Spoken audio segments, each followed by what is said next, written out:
Hi, everyone. Okay, today we are going to talk about stop loss. So this week I held my stop loss. I held past my stop loss multiple times, and it cost me significantly. I've done it more times than I really want to admit, and in this video, we're going to discuss some of the things I've learned about stop loss along the way and what I'm going to do to improve. Okay, so first of all, what is a stop loss and why does it exist? Okay, a stop is a predetermined exit point before you even begin the trade. Okay, so before you buy, before you enter, this is a decision that you make about where to get out if the price drops. I mean, of course, I'm hoping that the price will go up based on my setup and all my indicators and stock selection. But if the price goes the wrong way, at what point do you sell? That's your stop. Depending on how you like to trade, some people will click a radio button in their broker's browser. Like I use Thinkorswim, and I actually click the sell ask or sell bid depending on how quickly I need to get out. Some people use hotkeys. However you do it, that's up to you. And what is the stop loss for? Well, it's there to protect you from catastrophic loss, basically. Okay. It's there to set a limit on your loss, literally, to stop you.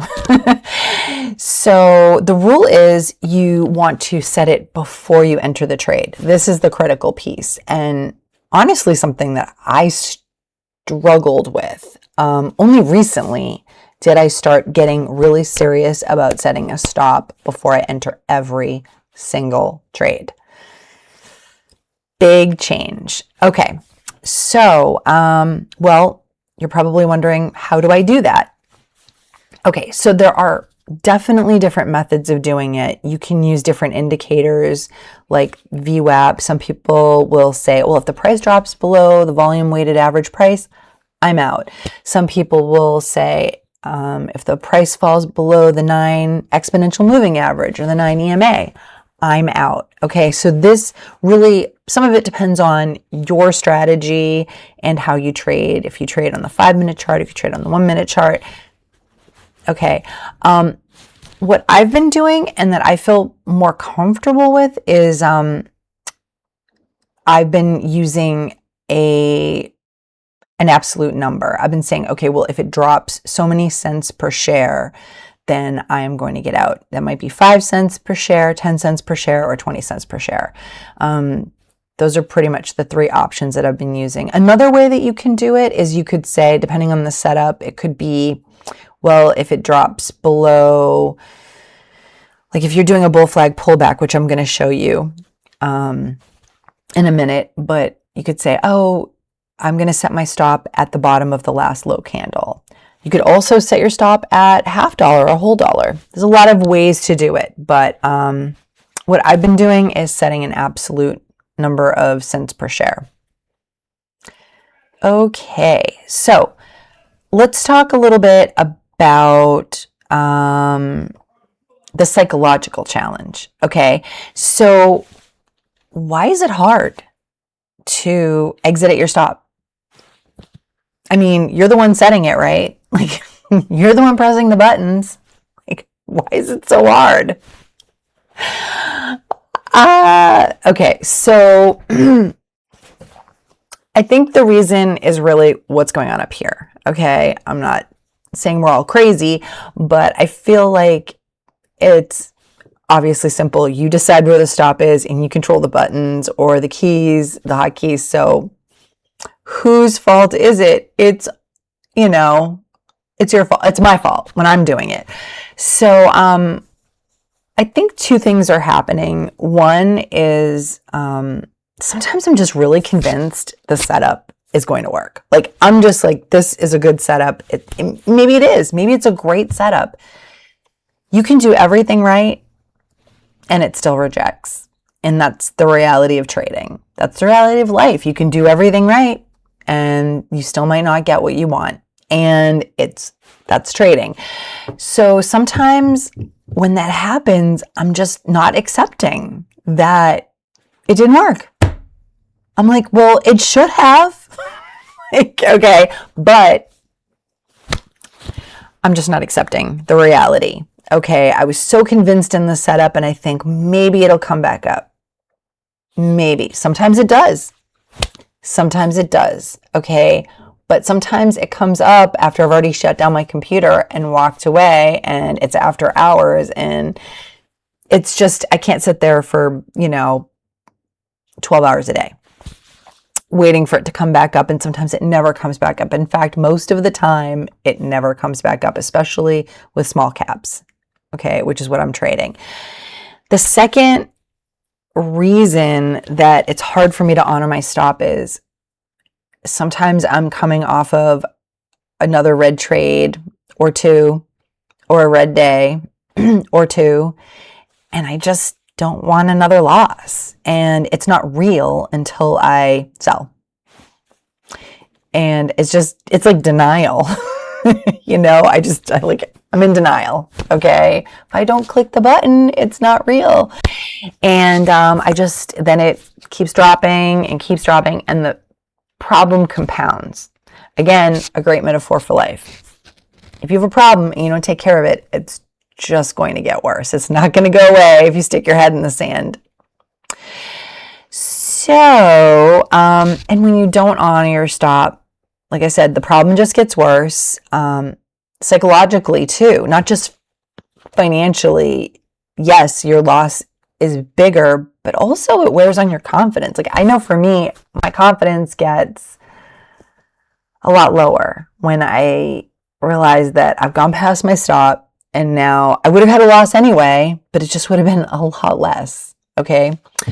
So, I'm going to show you a trade that I made this week. Okay. That, where I didn't honor my stop loss. Okay. So this is AIFF. And on this particular trade, I did not honor my stop. Okay. I initially set it at $50. So that meant that I was planning on trading 500 shares. And I was saying that I was going to sell if the price dropped 10 cents a share.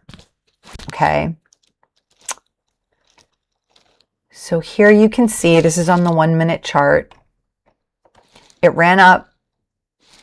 I waited for the pullback, right? You can see this topping tail here. Well, yeah, this tail here. Pull back. You can see the volumes decreasing. Okay, it's kind of coming back down towards the 9 EMA. And here we have a low candle. Okay.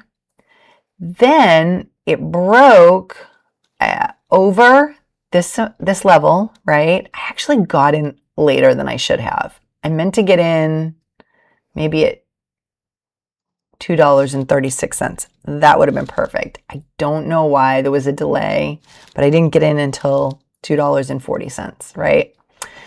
So you can see down here, yep, oh, this is a bloodbath of a day. Anyway, and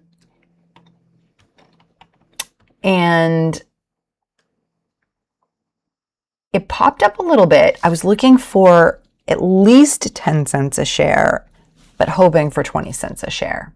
Okay, so it popped up from 240 to 244. And I mean, I was hoping, I wanted at least 5 cents a share minimum, but I thought it was going to go up and it just rejected from there. Okay, so it started to drop. And 10 cents a share would have been 230, right? So you can see drop. Here.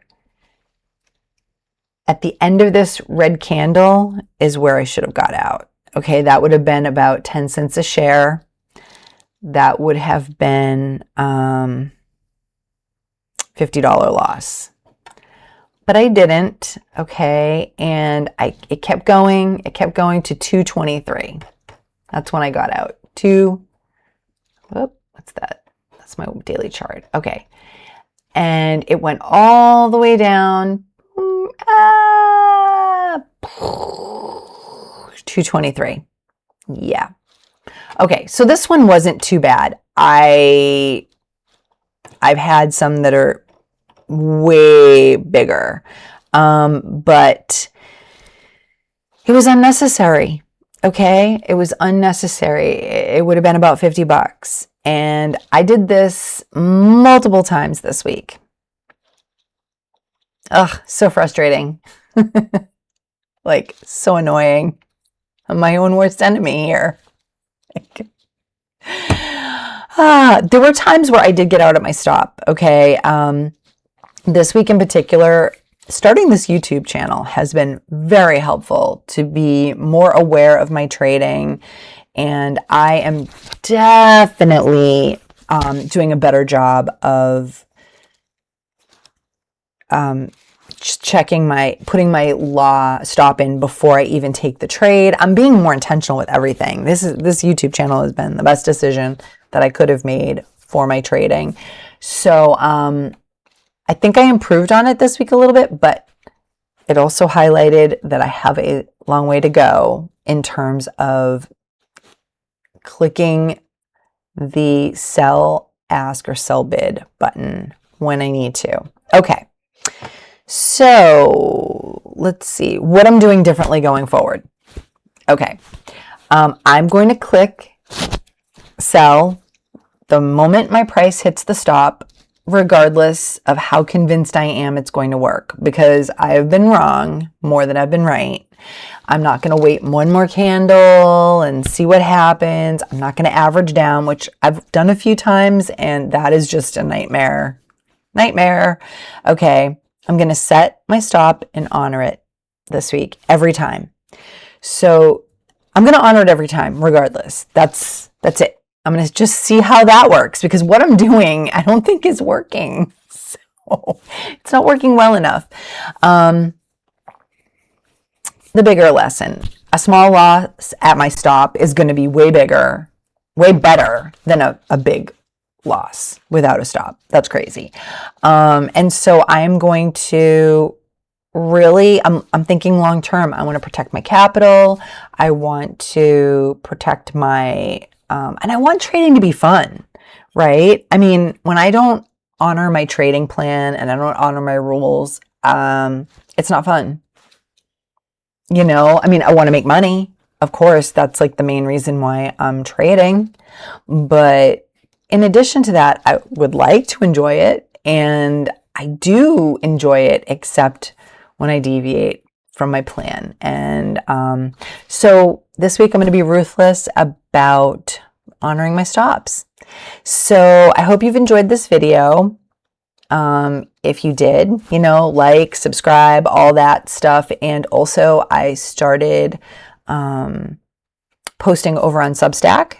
I have free content coming out every Monday for free subscribers. And on Fridays, I have exclusive content for paid subscribers, where I'll do like a weekly recap and talk a little bit more in depth about my lessons and the wins that I've had for the week. That's pretty much it. See you later.